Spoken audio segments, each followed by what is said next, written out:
Alors, coucou, j'espère que vous allez bien, que vous portez très très bien. Nous sommes de retour aujourd'hui avec une nouvelle vidéo. Ça fait très longtemps, c'est vrai. Mais voilà, nous sommes de retour et nous sommes allés chercher les informations, l'étude, voilà, auprès du Père. Et voilà, ça fait plaisir de vous retrouver en tout cas. Bah, nous aussi. Elle voulait que je la présente, mais c'est mort. Ouais. Bon, donc aujourd'hui, on est de retour avec un thème un peu spécial. Oui, Vraiment spécial aujourd'hui. c'est clair. Et je laisse En présenter le thème. gros, oui, en gros, en fait, le thème, en fait, c'est les 3 étapes. Les 3 étapes, en fait, sûrement vous allez vous dire, mais les 3 étapes de quoi? Et il y a beaucoup d'étapes en fait, il y a les 3 étapes de la vie, enfin de la vie entre guillemets, hein.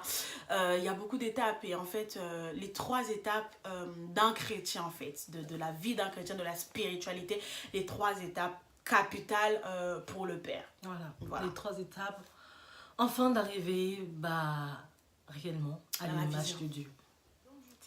Dans la vision et à En l'image. gros, on vous disait en fait justement que voilà les 3 étapes et tout, donc on vous les expliquait. Et en fait, ce que j'aimerais dire aussi, c'est que à toi qui nous regarde, en fait, te dis pas que c'est simplement une vidéo d'exhortation. Dis-toi en fait que c'est comme une discussion en fait que nous avons. Et vous mettrez en fait ce que vous en pensez dans les commentaires et tout. Et notre sœur ici va vous répondre parce que je ne suis pas trop sur la page en ce moment. Vous voyez, tu vois, t'as vu ou pas? Non, t'inquiète, je suis en train d'affaire. Mais non, je rigole. Et donc voilà, on prendra le temps et le soin de vous répondre. Et c'est vraiment une vidéo en fait où voilà, on discutera, on va vous apporter notre témoignage et de ce qu'on pense en fait justement de ces 3 étapes-là. Donc voilà. Donc là, on a fait la partie tout simplement de l'Égypte, qui est le passé, le monde. Le monde, en Voilà. fait, notre attitude et tout. Et comment, en gros, voilà, notre attitude, comment Dieu nous est retiré dedans, comment on a fait pour réussir. Voilà. Et après, justement, tout à l'heure, donc la deuxième étape, en fait, va être le désert. Le désert qui est justement le brisement. Le brisement. Eh, j'aime trop le brisement. C'est vrai que ça fait mal, hein. Les gens me disent, elle est folle. Hein. Elle est folle. Oh. Oui, je suis folle. Mais franchement, le brisement, ça fait trop mal. La mais formation c'est aussi. tout. Hein? La formation. Le brisement, la formation. Et voilà, en fait, c'est les deux, en fait. Les deux dans un seul point. Donc, qui est le désert, en fait. Et voilà, je vais te laisser commencer sur le brisement, puisque c'est ton sujet préféré. Quel manque de respect, quoi. Bon, le brisement. Il était dit que le brisement était dit que comme ça, quoi. Le brisement était dit que... Non, je rigole. Bon, c'est quoi réellement le brisement? Le brisement est tout simplement une transformation, une restauration, afin que Dieu nous forme à son image, tout simplement. Le brisement, comme j'ai pu dire, et si vraiment vous avez le temps, vous pouvez regarder ma vidéo où je mettrai Réveille l'Esprit de Dieu qui vit en toi. J'ai expliqué tout simplement c'est quoi vraiment le brisement. Donc je vais expliquer en bref, le brisement est tout simplement notre mauvais comportement, notre nature à nous, que Dieu veut enlever ses natures afin de pouvoir mettre lui-même sa propre nature. Donc le brisement est tout simplement notre mauvais caractère, notre mauvaise attitude, tous ces mauvaises semences que nous avons pris du monde. Enfin, en fait, voilà, toutes ces mauvaises semences, Dieu nous prend afin de nous briser pour nous ramener maintenant dans sa terre promise, à son image, de nous faire vraiment à son image. Donc, il faut savoir que vraiment, le brisement a plusieurs profondeurs. Et le brisement est tout au long de notre marche chrétienne. Mais il y a la première basique, si je veux dire, je sais même, la plus grosse partie du brisement que le Seigneur a besoin de retirer, notre caractère. Parce que beaucoup d'entre nous, nous arrivons dans le Seigneur, nous voulons courir directement dans notre ministère, etc. Nous voulons courir directement, aller chercher les dons spirituels, etc. Je sais pas, des trucs comme ça. Mais en réalité, on n'a même pas pris le temps d'être au pied de Dieu pour demander à Dieu, Seigneur, qu'est-ce qui ne va pas en moi en fait? Qu'est-ce que tu veux que j'arrange d'abord en moi afin que je puisse te plaire? Parce que si en moi, il y a des mauvaises choses qui sont en moi, mon comportement réellement ne va pas te refléter. Il faut savoir que le brisement encore, si on n'a pas un bon comportement, une bonne attitude, on peut démontrer en fait Christ en une mauvaise image. Et cela peut vraiment salir le nom de Dieu, si on peut dire. Donc pour éviter ça, prenons le temps d'aller vraiment vers le Seigneur. Il faut savoir, je vais vous donner l'exemple tout simplement de Moïse. quand le Seigneur a appelé Moïse, je sais pas, l'appel de Moïse, dans le livre de Exode, je sais Ouais, pas c'est comment Exode. c'est ça. Je vais vite faire le livre. C'est Exode. Exode 3, c'est ça? Je crois, hein. Oui. L'appel de Moïse. C'est là. Tac, tac, tac, tac, tac, tac, tac. Non, là, c'est tac, tac, tac. C'est là. C'est vers là. Est-ce que tu peux me prendre la partie où Dieu les soumis? Commence au 3. Alors, donc, je vais lire la parole de Dieu. Le titre justement du passage, c'est le buisson ardent. Moïse faisait paître le troupeau de Jéthro, son beau-père, sacrificateur de Madjan. Il mena le troupeau derrière le désert et vint à la montagne de Dieu, à Horeb. L'ange de l'Éternel lui apparut dans une flamme de feu au milieu d'un buisson. Moïse regarda et voici, le buisson était tout en feu et le buisson ne se consumait point. Moïse dit, je veux me détourner pour voir quelle est cette grande vision et pourquoi le buisson ne se consume pas. L'Éternel vit qu'il se détournait pour voir et Dieu l'appela au milieu du buisson et dit, Moïse, Moïse. Et il répondit, me voici. Dieu dit, n'approche pas d'ici, ôte tes souliers de tes pieds, car le lieu sur lequel tu te tiens est une terre sainte. C'est bon, on s'arrêtera là. La partie dit, en gros, Moïse a vu le buisson ardent. Il s'est détourné pour aller voir qu'est-ce qui se passe. Et quand il est arrivé là-bas, le Seigneur l'a appelé. Et Dieu lui a dit tout simplement, avant de s'approcher de cette terre, il faut qu'il enlève ses chaussures. Les chaussures représentent en fait le péché, nos défauts, nos mauvais semences caractère, toute notre mauvaise attitude, toutes les mauvaises choses qui peuvent être déposées en nous. Donc avant que nous allions dans la terre promise, dans notre ministère, dans notre appel, peu importe, on a besoin d'aller vers Dieu, afin que Dieu enlève tous ces genres de choses, afin que Dieu brise en nous toutes ces mauvaises choses. Et on peut voir aussi dans la parole, on n'a pas continué, mais je mettrai simplement les versets. On dit dans la parole que Moïse était un homme colérique, était un homme qui bégayait. Il faut savoir aussi, dans le brisement, le Seigneur avait besoin de nous façonner dans ça aussi. Parce que dans le brisement, il y a notre mauvais caractère et il y a aussi les choses en nous la restauration du cœur, de l'âme, etc. Mais parce que la parole nous dit que Moïse était un homme qui bégayait. Faut comprendre. Moïse était un homme qui bégayait. Le bégaiement simplement de Moïse signifiait ses qualités, ses valeurs, ses potentiels que Dieu avait mis dedans. Mais comme le péché avait tellement étouffé ça, que en gros, il ne reconnaissait pas. Donc tout ça, il faut qu'on aille en face du Seigneur pour que le Seigneur nous façonne, pour qu'il enlève toutes ces mauvaises semences en nous. Faut pas on va se dire directement, oui, c'est bon, on arrive à Christ, c'est bon, le Seigneur nous a retiré du péché, etc. C'est bon, on est arrivé. On n'est pas arrivé. On n'est pas arrivé. Et quand on examine bien l'histoire de Moïse, le Seigneur a permis d'amener Aaron, le frère de Moïse, pour quel but? Pour l'aider d'abord, pour le former d'abord. Et quand maintenant après maintenant que Aaron a fini en gros d'aider Moïse, on peut constater que après c'est plus Moïse qui parle c'est plus Aaron qui parlait au pharaon, mais c'est plutôt Moïse qui parlait directement au pharaon et qui parlait directement au peuple. Moïse n'a pas eu besoin d'Aaron pour aller prendre comment ça s'appelle, c'était le bois là, comment on appelle ça, qu'il a pris pour les vœux pour diviser la mer en deux là. J'ai complètement... Bon, en gros, le bois, on va dire comme ça, vous allez comprendre. Voilà. Donc, Moïse n'a pas eu besoin de Aaron. Il faut constater et il faut comprendre que dans le brisement, Dieu nous met auprès de nos pères, de nos mamans, en fait, des personnes qui sont plus expérimentées dans la marche chrétienne, qui ont connu le Seigneur, bien sûr, c'est pas qu'ils ont connu le Seigneur bien avant nous, mais ils ont ils ont connu le Seigneur bien avant nous, donc ils ont plus d'expérience à nous expliquer les choses. Donc le brisement, parce que c'est vrai que le Seigneur nous brise par rapport à nos caractères, mais dans le caractère, il y a ceux qui refusent parce qu'ils se disent, ah mais moi je connais les choses mieux que toi, t'as pas besoin de me montrer, etc. Tout ça, c'est des mauvaises semences. Des mauvaises semences que Dieu a besoin d'enlever en nous, afin de faire de nous des hommes et des femmes à son image. Donc ne dites pas que tout de suite vous êtes arrivé à Christ, vous êtes déjà à l'image de Dieu. Non. C'est vrai que le Saint-Esprit habite en nous, mais c'est pas la finalité. C'est pas la finalité. il y a un travail d'abord à faire dans notre âme. Beaucoup sommes nous qui veulent prêcher dans l'amour, qui veulent prêcher dans l'autorité, qui veulent même faire des choses dans les trucs de délivrance, mais on n'a même pas encore la maturité du Seigneur. Et dans ça, maintenant, quand tu vas faire des trucs de délivrance, tu reçois des attaques. Mais c'est tout à fait normal que tu te rentres dans des choses qui n'est même pas encore où tu dois encore arriver. Dieu ne t'a même pas formé. Tu veux faire les choses de grand alors que tu n'es même pas encore arrivé. Oui, c'est vrai que Christ habite en nous. Oui, c'est vrai que Jésus fait tout. Son nom est la solution. Mais le Seigneur, il ne se lève pas comme ça pour aller faire les choses. Même il faut constater que l'histoire de Jésus. La Bible nous parle, il y a un temps, là je suis en train de rentrer dans mon ancien message, mais vous aurez le temps vraiment de bien et regarder l'autre vidéo.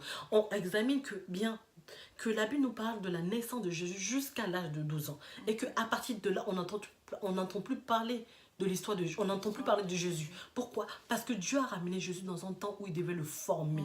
Parce qu'il faut savoir que dans le brisement, tant que tu n'as pas été brisé, tant que Dieu n'a pas encore enlevé ses semences, écoute, au fil de la marche, il y aura des étapes, des épreuves que tu ne pourras pas réussir à résister à ça. Et tu risques de tomber. Donc, le Seigneur a besoin de nettoyer, arranger la racine d'abord.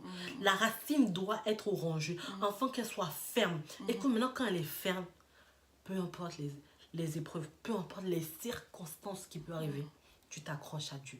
Donc, moi, c'est ma partie du brisement. Il faut vraiment qu'on travaille notre caractère, notre attitude, pour vraiment, pas pour démontrer au diable qu'on est plus fort que lui. Non, ça, on le sait. Et lui-même le sait. Mais c'est vraiment encore 2 fois plus attaché à Dieu encore.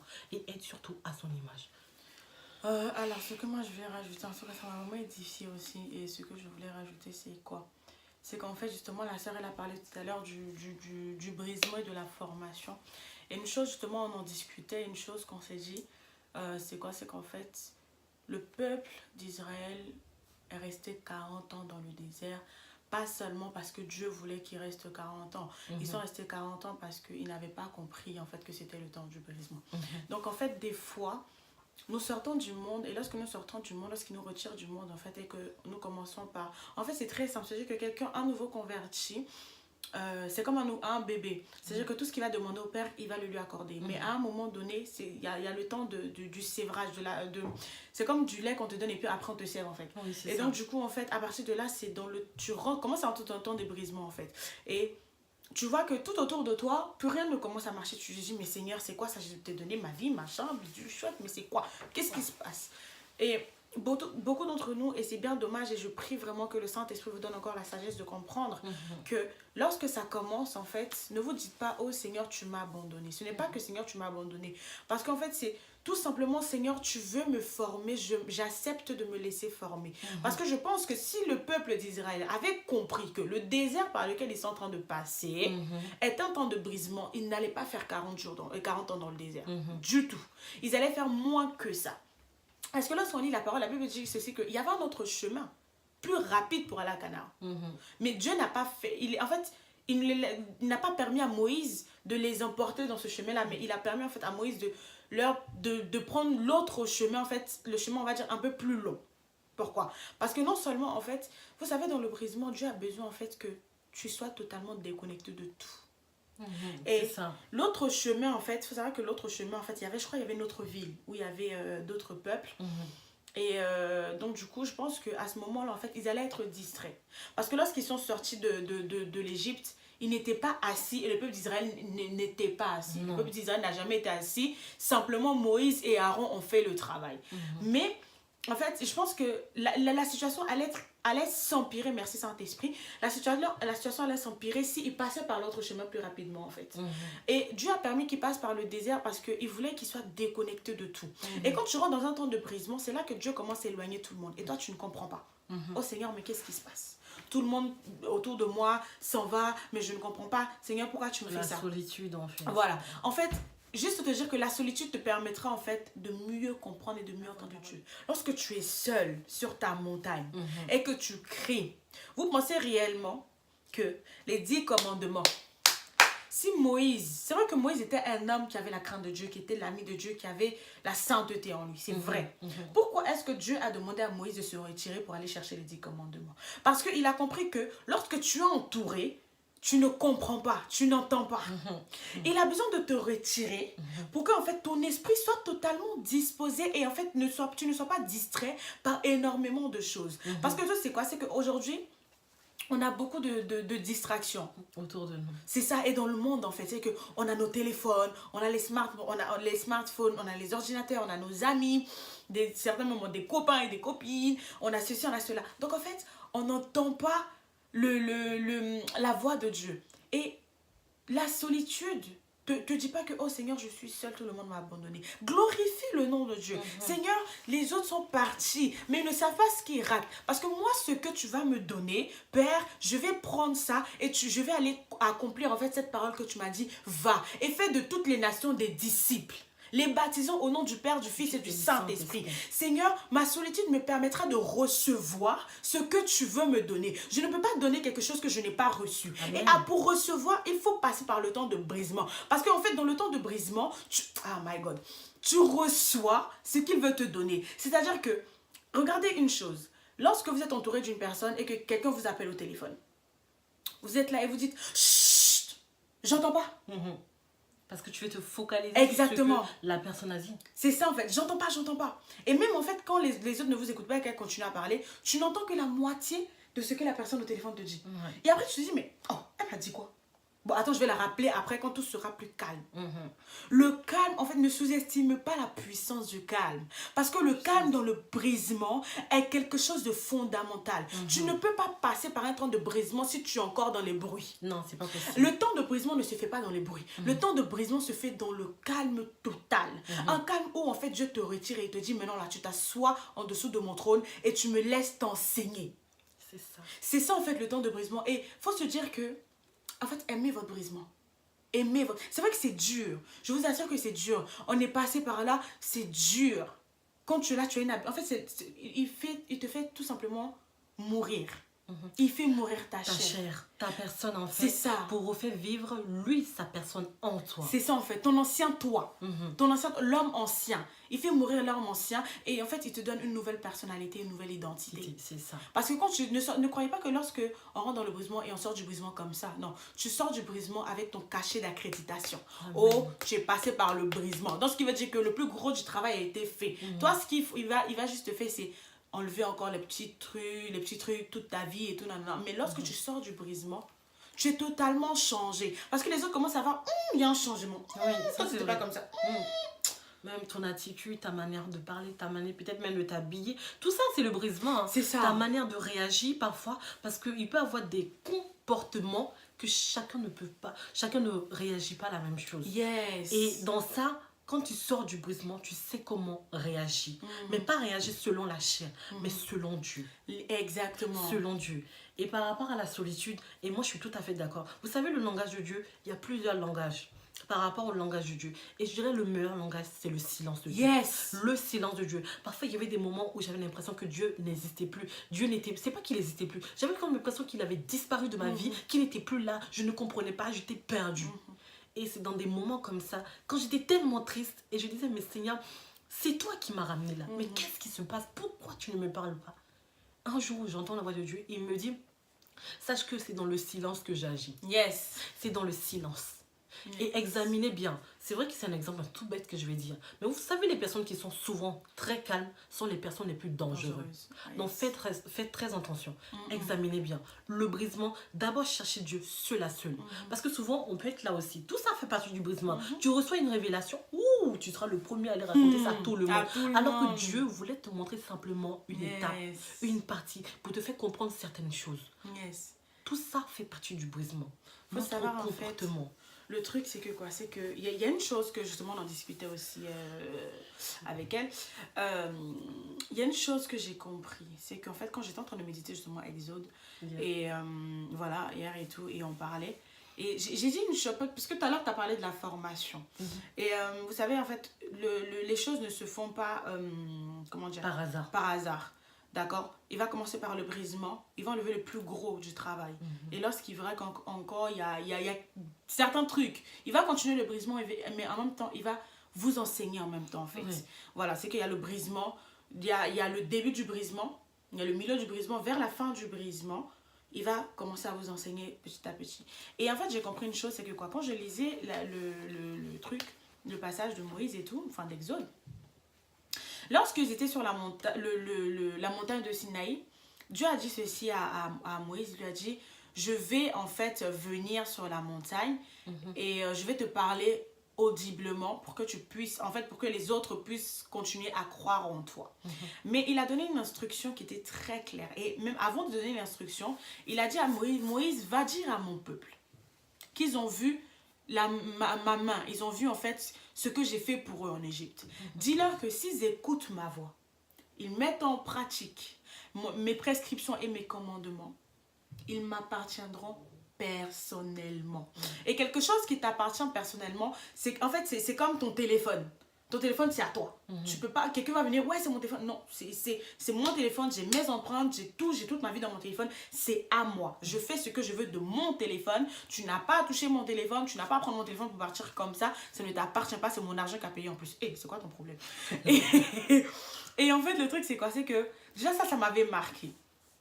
Et en fait, il faut savoir qu'en fait, déjà, rien que cette première partie, dans le temps du brisement, il y a ça. Lorsque Dieu te dit, tu m'appartiens personnellement. Si tu fais ça, tu m'appartiens personnellement. Il y a une condition d'abord avant d'arriver justement au résultat.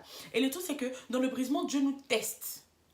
Il nous teste. Parce qu'on a beau dire, Seigneur, oh, brise-moi. Seigneur, change-moi. Seigneur, faut savoir que aujourd'hui, ma tata m'a dit, elle m'a dit, tu sais, toutes les prières qu'on fait ne tombent jamais par terre. Toutes les prières que nous faisons, c'est comme à la banque. Tu mets ton argent, tu mets ton argent, tu mets ton argent. Et quand tu as besoin de l'argent, tu vas, tu mets ta carte, ça sort. Elle a dit, c'est pareil avec Dieu. Toutes les prières que nous faisons, ce sont des armes que nous chargeons et que nous mettons à côté. Maintenant, à un moment donné, quand Dieu examine ça, il me dit, oh, ma fille m'a demandé ça tel jour, tel jour. Attends, je vais la mettre à l'épreuve. Et là, il commence. Et quand il te met à l'épreuve, tu retombes encore. Ah, mais Seigneur, je t'ai demandé ça. Je t'ai demandé pourquoi. Seigneur, pourquoi? On ne comprend pas que, en fait, toutes les prières que nous disons, des fois, on peut être en train de parler. Sachez qu'en fait, Dieu est omniprésent, omnipotent. C'est-à-dire que des fois, c'est Dieu, Dieu m'entend pas. Tu mens. Ma soeur, mon frère, Dieu t'entend. Tout ce que tu dis là, il t'entend. Donc, ce qui veut dire qu'en fait, quand tu vas même dire pour toi un truc insignifiant qui n'a même pas de sens, hein. Oh Seigneur, non, je suis fatiguée aujourd'hui, restaure-moi, papa, pardon. Il va le faire. Et comme de par hasard, tu fais, waouh, non, je suis dynamique. Oh, je sais pas ce que j'ai. C'est vrai en plus. Hein. Il entend. Donc, en fait, je te coupe pas. Et en fait, du coup, en fait, ça fait que tout ce qu'on dit, tout ce qu'on fait a une importance, en fait. Il faut qu'on se dise que là, quand tu commences à faire ça et que tu commences à comprendre que, Seigneur, même dans cette situation, tu veux m'apprendre quelque chose. En fait, une chose que je veux dire, c'est qui est très important, que le Saint-Esprit m'a permis de comprendre. Quelle que soit la situation, essaie de tirer la leçon que Dieu veut que tu tires. Quelle que soit la situation, même si en fait c'est une situation qui a été causée par l'ennemi. Mais dis-toi que la situation qui a été causée par l'ennemi, Dieu va retourner cette situation en son avantage. Amen. Par rapport à ce que tu viens de dire, ça me fait penser à l'histoire de Job. Oui. Job. Examinez bien. Dieu savait très bien comment Job était et que Job était un homme intègre. Dieu le savait très bien. Mais le diable est venu raconter des trucs à Dieu pour tout simplement, je ne sais pas si c'était pour décourager Dieu, mais on ne peut jamais décourager Dieu. Mais malgré que Job a perdu tout, le diable avait retiré tous ces genres de choses à Job, malgré ça, Job s'accrochait tout le temps à Dieu. Et même pendant qu'on a entendu parler, ce qui me fait penser par rapport à ce que tu dis, tu sais, moi, c'était le même cas. Vous savez, il y a le temps du brisement où je disais qu'il y avait un moment où je disais, Seigneur, montre-moi mon caractère, montre-moi les choses qui n'allaient pas en moi. Et quand le Saint-Esprit a commencé à me montrer, je vous dis, je ne voulais même pas me voir en fait. Tellement j'étais, waouh, c'était horrible. Waouh, c'était, je ne sais pas comment je vais dire. Et il faut savoir que quand on demande ça à Dieu, Dieu va nous donner. Dieu va nous montrer et Dieu va nous donner un caractère, comment ça s'appelle, la sagesse, tout ce qu'on demandera à Dieu. Mais quand il va nous donner, il va nous mettre exactement en épreuve pour voir également si ce qu'on a dit dans la prière, on l'a respecté. Exemple, Seigneur, aide-moi à quitter dans la vie de vol ou dans le mensonge. D'accord, il va t'aider. Il t'a déjà donné la chose. Maintenant, quand une situation arrive, exemple, on va dire tout bête, hein, Ange, t'as pris mon rouge à lèvres. Non, t'as menti. Alors que toi-même, tu sais que t'as pris mon rouge à lèvres. Là, Dieu t'a mis en épreuve. Et qu'est-ce qui s'est passé? Tu l'as pas respecté. Mais malgré ça, faut pas baisser les bras pour dire, ah non, c'est mort. Dieu, non. Dieu va tout le temps Parce que nous sommes ses enfants. Yes. Donc, il va permettre tout le temps qu'on puisse redémarrer. C'est comme si au début, tu as perdu sa confiance. Pour regagner une confiance, tu dois montrer cette confiance. Qu'est-ce que tu vas faire? Tu vas montrer à Dieu, Seigneur, voici, je ferai tout pour que tu aies confiance encore en moi. Yes. C'est la même chose que nous devons faire. C'est la même chose. Et même quand on examine l'histoire de comment ça s'appelle? Jacob. Jacob, on raconte qu'au début de l'histoire de Jacob avait pris le droit de naître de son frère. Jacob faisait des bêtises, il faisait des trucs à son frère, mais laisse tomber. Le Seigneur a permis que Jacob fasse une dernière bêtise plus grave, c'est-à-dire prendre la bénédiction de son grand frère. Et le Seigneur a permis qu'il puisse fuir. Le Seigneur l'a ramené dans le désert, c'est là même Dieu s'est révélé à lui. Après que Dieu s'est révélé à lui, Dieu a permis, Seigneur, Dieu permet souvent des situations. Oh my God. Jacob avait un mauvais caractère. Il avait un caractère. Comme je disais là dans la semaine à une soeur, elle dit, mais je comprends pas. Pourquoi ça? Bref, je ne vais pas rentrer dans l'histoire. Et je disais à la sœur, tu sais, souvent on a des gros caractères. Et surtout nous les femmes, on a des gros caractères. Mais le Seigneur permet souvent d'envoyer des 2 fois plus gros caractères que nous, afin de nous briser. Et on ne comprend pas ça. Souvent on va se battre avec la personne jusqu'à... C'est que là maintenant quand tu comprends que souvent l'humilité... En fait tu te sens ridicule. Vraiment. Tu te sens ridicule. Et l'histoire de Jacob, c'est ce qui s'est passé. Jacob était malin, il se croyait malin, mais Dieu a permis qu'il arrive chez son oncle, qui comprenne qu'il y a quelqu'un qui est plus malin que lui. Et dans ça, c'est là Dieu a commencé à le briser. Et qu'est-ce qui s'est passé? Après le brisement, Dieu l'a retiré. Dieu lui a dit maintenant qu'il doit quitter chez son oncle pour aller maintenant dans son pays où il était, où il devait maintenant croiser son frère. Qu'est-ce qui s'est passé? Jacob, tellement le Seigneur l'avait formé, l'avait tellement façonné, avait façonné son cœur qu'il avait peur de tout le mal qu'il avait fait à son frère. Donc pour se récompenser, il envoyait sur le chemin des bénédictions à son frère, des bénédictions. Mais là-bas aussi, il ne savait pas que Dieu avait formé aussi le cœur de son frère. Yes. C'est la même chose, excuse-moi encore. La solitude. Parmi dans la solitude, il faut savoir que, comme Angé disait, Dieu nous retire de la foule. Il faut comprendre la même chose quand Jésus exerçait, quand Jésus faisait des miracles, etc. Mais tout le temps, on disait quoi? Que Jésus se retirait de la foule pour aller prier dans la montagne ou dans les endroits. Il faut savoir que même si c'est vrai qu'on peut être entouré des frères et sœurs, on peut être entouré de nos pères, de nos papas, etc., de nos mamans. Mais il y a un temps, il faut savoir se retirer. Et quand je rectifie, se retirer, ce ne veut pas dire que quand tu es chez toi, quand tes parents te demandent des choses, tu ne le fais pas. C'est pas ça, se retirer. Se retirer, c'est simplement rester seul à seul avec Dieu. Mais seul à seul, cela te dit aussi, quand tes parents te demandent une chose, tu dois le faire. Tout ça aussi. Mais malgré dans la solitude, il y a l'obéissance que tu dois soumettre à Dieu. Parce que la parole nous dit de nous soumettre à nos parents. Donc tout ça, c'est vraiment très important. Bon, voilà, en tout cas, non, c'est ça en fait, c'est ça. Et aussi le dernier point que je voulais apporter justement par rapport à ce sujet-là, c'était comme je disais en fait la première partie tu m'appartiendras personnellement. Mais aussi quand on lit en bas justement, je parlais du fait qu'ils étaient justement sur la montagne du Sinaï et Dieu a dit justement qu'il allait descendre sous la forme d'une nuée. Et comment tu vois ce chant libère la nuée. Et en fait c'est de sa gloire. 2 minutes. Libère la nuée. Libère la nuée. Libère la nuée de ta gloire. Libère la nuée. Libère la nuée. Libère la nuée de ta gloire. Papa. Bon, on va continuer. Ah non, moi je suis partie, pardon. Non, en fait, en gros, je disais que sous une forme de nuée, en fait. Et le tout, c'est qu'il a donné comme instruction à Moïse en disant que personne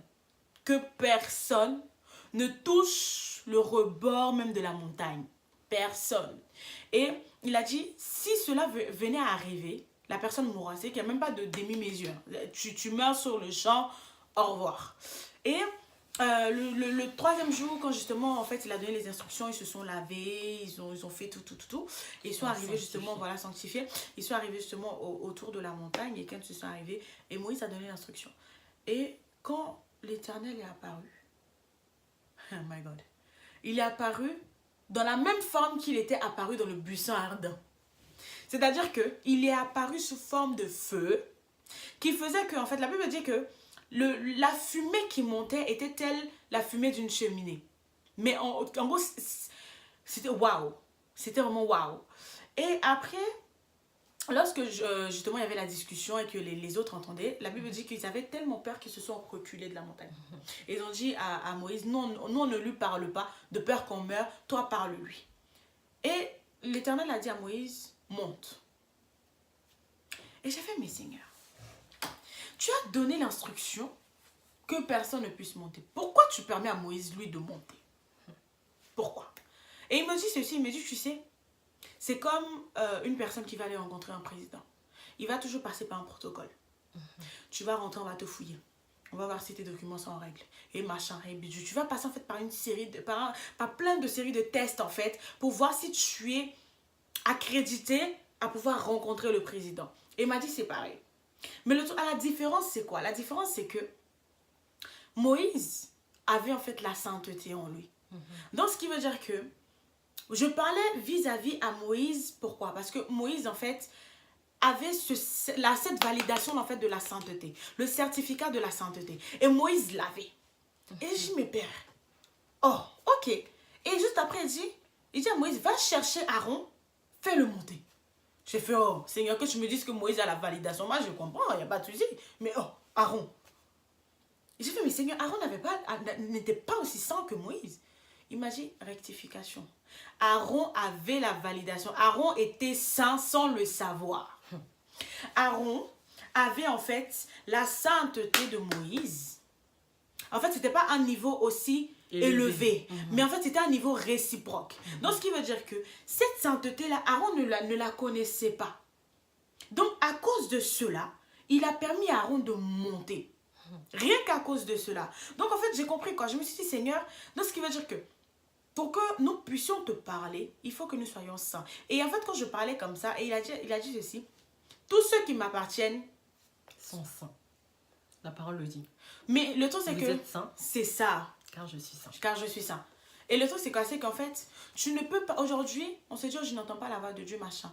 Mais tu ne peux pas être saint dans les actes et ne pas être saint dans les pensées. Tu ne peux pas être saint dans les pensées et ne pas être saint en parole. C'est pas possible. C'est qu'il n'y a pas de compromis. Il faut que tout soit en fait uni. Voilà, merci. Tout soit uni en fait. Et c'est quelque chose en fait que j'ai compris. Le truc, c'est que pour entrer dans la présence de Dieu, il y a un certain seuil de sainteté que tu dois avoir. Afin que Dieu puisse commencer à te parler telle l'intimité qu'il avait avec Moïse. Parce que nous sommes là, on demande l'intimité de Moïse, on demande l'intimité d'Abraham, de Jacob, de Daniel.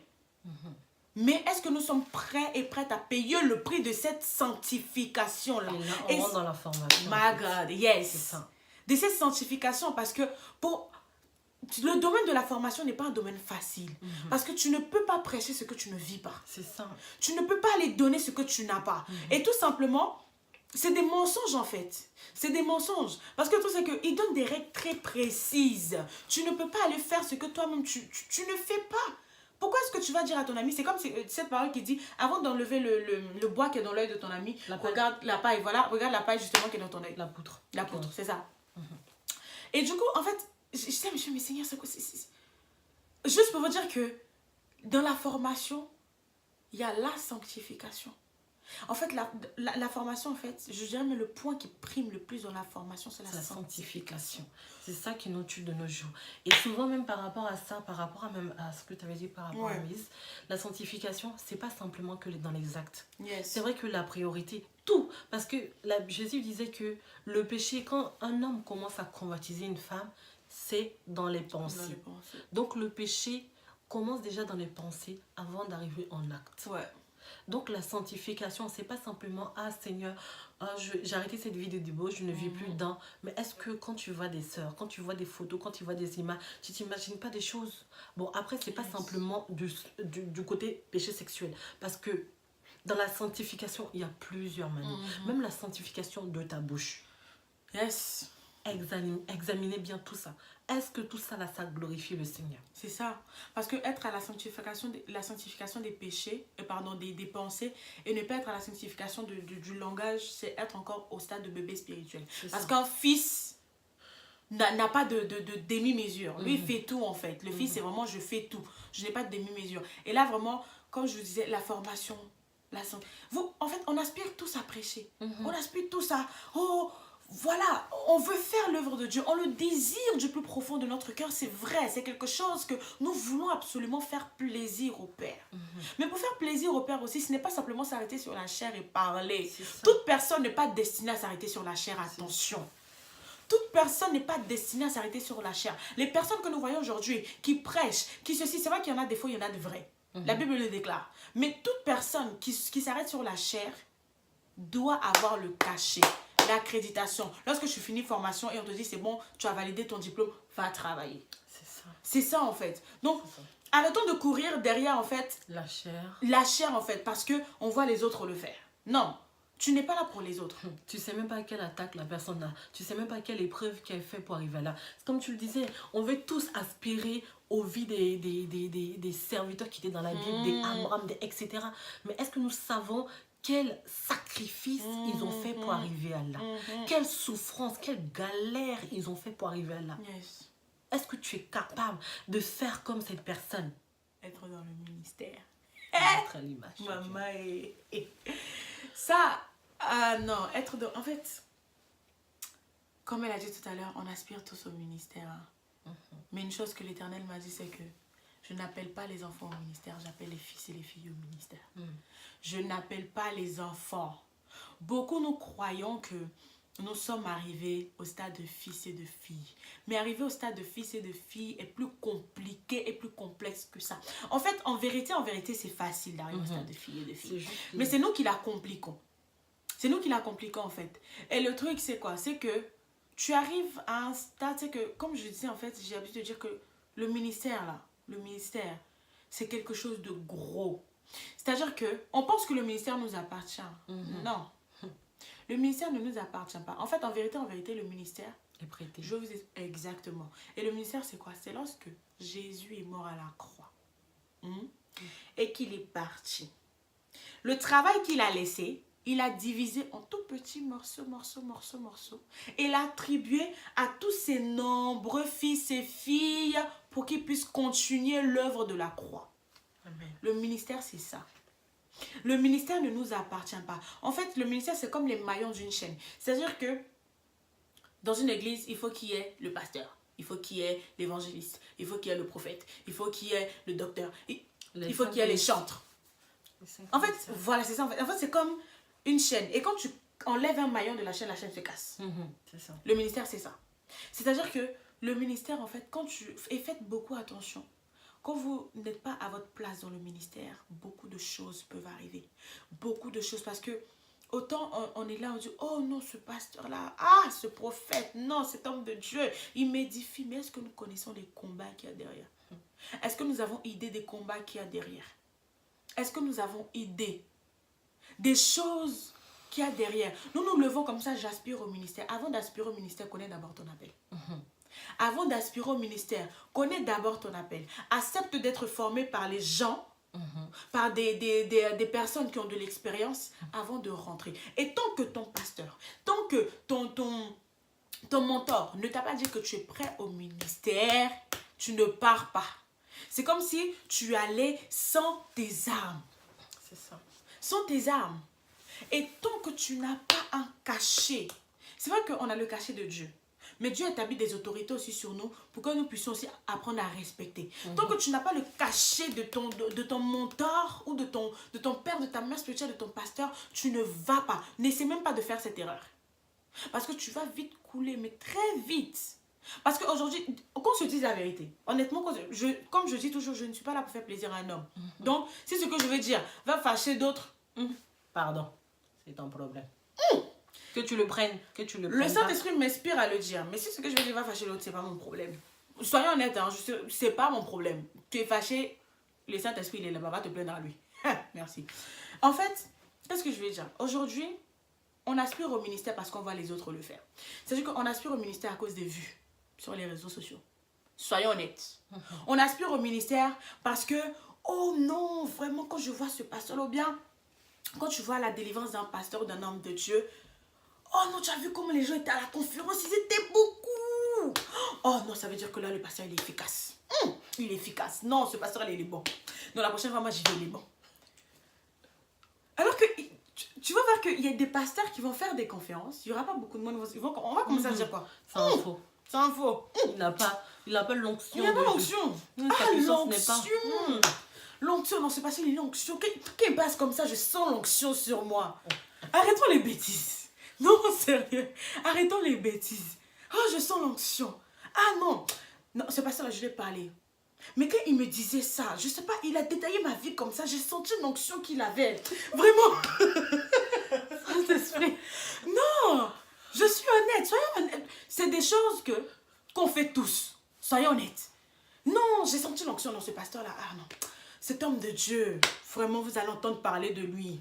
Cette femme, vous allez entendre parler d'elle dans quelques années parce qu'elle a une onction particulière. Oh my God, une onction particulière. Eh, laisse-moi te dire, mon frère, ma soeur, l'onction, ça se perd. L'onction se perd. C'est-à-dire, l'onction, c'est quelque chose que tu dois entretenir. L'onction, c'est comme une fleur. Quand tu ne verses pas de l'eau, tu ne l'arroses pas. L'onction meurt.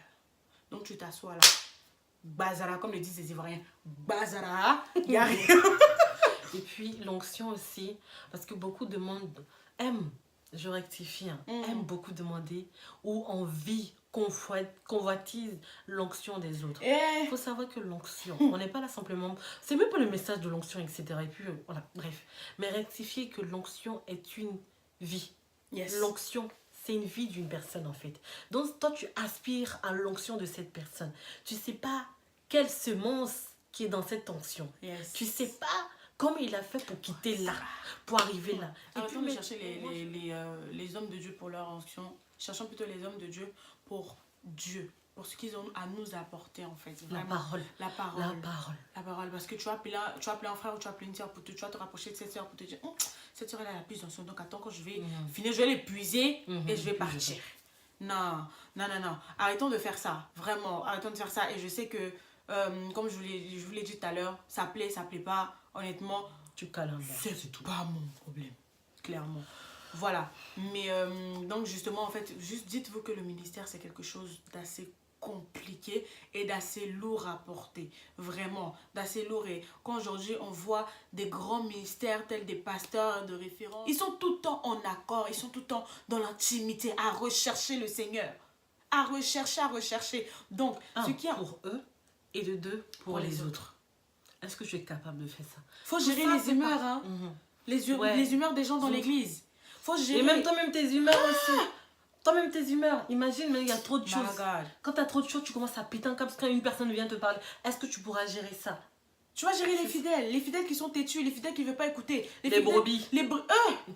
Brebis égarés. Tu dois prier pour ça parce que c'est ta responsabilité. Dieu, c'est à toi que Dieu a donné la vision. Il n'a pas donné la vision à quelqu'un d'autre. Hein? C'est à toi. Tu dois fléchir les genoux.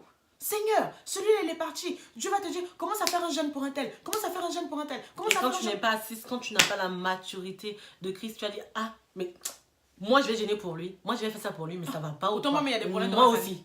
J'ai des problèmes. J'ai trop de problèmes pour gérer lui, là aussi. Non. Sérieusement.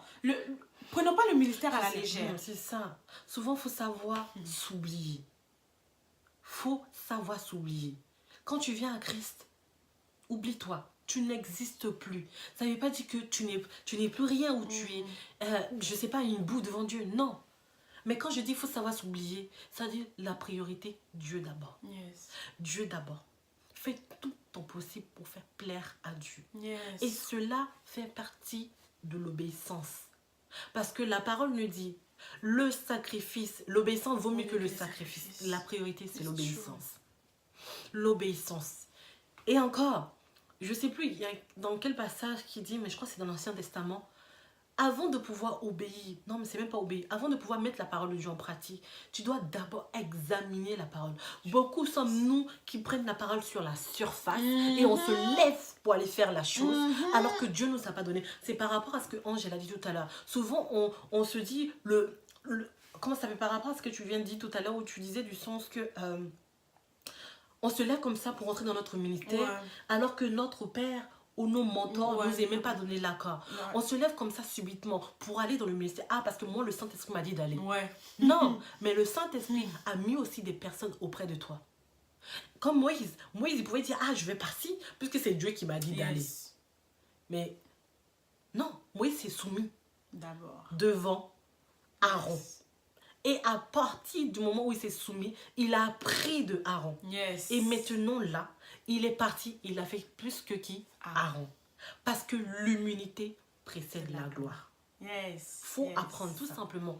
Plus tu t'humilies, plus tu cherches ton plus grand désir, c'est tout simplement obéir au Seigneur. Respecter le Seigneur. Respecter. Parce qu'on se dit souvent obéir au Seigneur, c'est quand Dieu va dire oh, genre des choses comme ça. Et là, tu vas obéir. Alors que l'obéissance, c'est tout simplement les personnes que Dieu a placées tout autour de nous. Est-ce que nous faisons réellement ce qu'il faut? La pureté du cœur, le comportement, les fruits de l'esprit, comment on doit se comporter avec nos frères et sœurs. Est-ce qu'on les soutient? Est-ce qu'on les aide? Est-ce qu'on les respecte? Pourquoi? Il y a d'autres qui sont là. Non, lui comme il a mon âge ou il est plus petit que moi, moi je vais le respecter. Ou non, je ne vais pas honorer la chose qui est en eux. Non, parce que lui il est comme ça. Non, mais lui il se prend. Hein. Plus tout tu fais ça, plus tu l'élèves. Sans compter ça, même les personnes qui n'ont pas Christ en toi. Exemple, si tu as des parents qui sont païens, qui n'ont pas Christ en eux, ils vont te parler comme Dieu a dit, obéis-moi. Donc eux c'est des païens, tu ne vas pas les obéir, alors que c'est tes parents. Mais la Bible nous dit quoi? Enfant, obéis à tes parents. C'est ça. Donc tout ça là, à partir du moment que tu obéis, tu examines la parole de Dieu. Il faut examiner la parole de Dieu. C'est tout simplement, je rectifie, je ne suis pas là à faire des je sais pas, où ils vont faire des débats ici par rapport au ministère de la femme. Tout simplement où le passage dit, ouais, la femme n'a pas le droit de prêcher, etc. Chacun commence à donner son imagination alors que vous n'avez pas compris en fait le fond du message. Il faut examiner. La parole de Dieu ne se contredit pas, je ne le dis pas. Mais prends chaque passage, pourquoi c'est passé comme ça, et pourquoi le Seigneur a dit ça, et pour quel but, etc. Pour comment et le comment. Quand tu prends la parole, tu lis la parole, tu examines, Saint-Esprit, qu'est-ce que tu voulais dire par là? D'accord. Tu prends encore, qu'est-ce que tu voulais dire par là? D'accord. D'accord. Maintenant, je mets cette chose en pratique. Quand Dieu a dit tout simplement à Moïse d'aller parler au pharaon, tout ça, Moïse il bégayait, il hésitait, etc. Dieu a dit à Moïse, vas-y, c'est moi qui parlera à travers toi. C'est moi qui parlera à travers toi. Ceux encore qui ne comprennent pas qui refusent par rapport au ministère des femmes, etc. Il faut comprendre que ce n'est pas nous qui prêchons. Même toi, l'homme qui est contre le ministère de la femme, c'est pas toi qui prêches. Réellement, si tu es assis dans le Seigneur et que tu marches selon l'Esprit de Dieu, sache que ce n'est pas toi qui prêches. C'est la même chose nous les femmes. C'est pas nous qui prêchons. C'est l'Esprit de Dieu qui est en nous qui prêchons. Nous sommes simplement des outils où le Seigneur passe pour parler.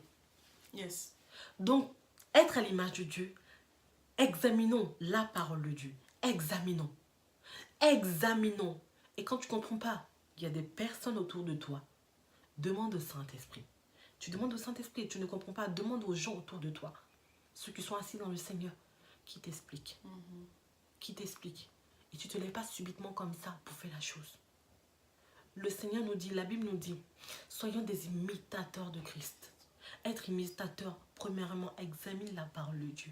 Et maintenant, mets la parole de Dieu en pratique. Mets la parole de Dieu en pratique. Pour terminer, le ministère aussi, c'est aller chercher Christ. Le ministère, c'est présenter Christ. C'est présenter Christ. Et si tu ne connais pas Christ, tu ne peux pas aller présenter quelqu'un que tu ne connais pas. Tout simplement. Tu ne peux pas le faire. Et présenter Christ, c'est présenter ta vie. En fait, la vie de Christ vit en toi. C'est ça simplement que tu dois présenter. Donc voilà, en tout cas, nous sommes désolés. On sait que la vidéo elle est vraiment longue. Donc ce que je vais faire quand je ferai la vidéo, je mettrai tout simplement la partie du témoignage et puis je mettrai partie 1. Et pour celle-là, je mettrai partie 2, mais sur toujours le même thème. Pour que vous puissiez tout simplement trouver la suite de la vidéo parce qu'elle est très longue. Même la deuxième vidéo, la partie là, elle est aussi longue. Par contre, ne zappe pas. Tu rates quelque chose, hein? Voilà. On zappe pas. Non, donc en tout cas, si vous avez vraiment aimé et que ça vous enrichit, n'hésitez pas à commenter, à donner vos avis par rapport à ça. Et puis n'hésitez pas aussi à nous envoyer des messages sur les réseaux sociaux. Donc elle va justement mettre nos réseaux sociaux et sur Instagram plutôt parce qu'on est plus actifs sur Instagram en fait. Et, moi aussi. Mais moi je suis active partout. Moi je suis partout. Moi je prends le temps de faire tout ça en fait. Mais donc envoyez-nous des messages si vous avez des questions, envoyez des messages, on va prendre. N'hésitez pas si vous avez besoin d'aide, de prière, etc. contactez-nous. De toute façon, je mettrai tout. Et puis, n'hésitez pas surtout... On va pas mettre le mot personnel. T'as eu ou pas? Non. Mais oui, donc comme l'a dit, contactez-nous en fait. Envoyez juste nous des messages et nous allons répondre en fait, voilà, aussi rapidement que possible. Et puis c'est vraiment, en fait, sachez que c'est un réel plaisir de discuter avec vous aussi. Ça fait plaisir aussi de voir, de parler avec d'autres personnes qu'avec elle là. Parce que c'est fatigant à la longue, hein. Voilà. Elle peut pas se passer. Donc jamais je vous dis, hein, juste une journée quand je l'appelle pas, elle pète un câble. Je disais que... Ouais. Donc, je disais que...